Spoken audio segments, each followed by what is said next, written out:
तर उद्धव ठाकरेंनी एक पाऊल पुढे टाकायचं ठरवलंय असं संजय राऊतांनी म्हटलंय। एक पाऊल पुढे टाकताना आता भूतकाळात वळायचं नाही असंही राऊतांनी म्हटलंय।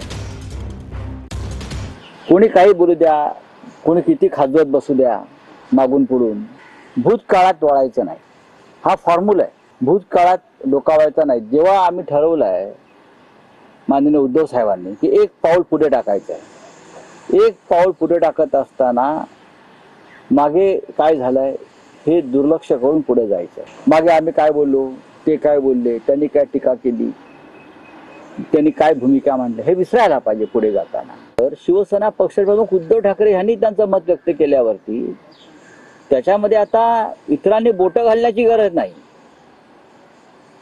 जेव्हा राज ठाकरे यांनी एक मत व्यक्त केलंय तेव्हा ते नक्की सकारात्मक आहेत ना, नवीन प्रवाह निर्माण करण्यासंदर्भात।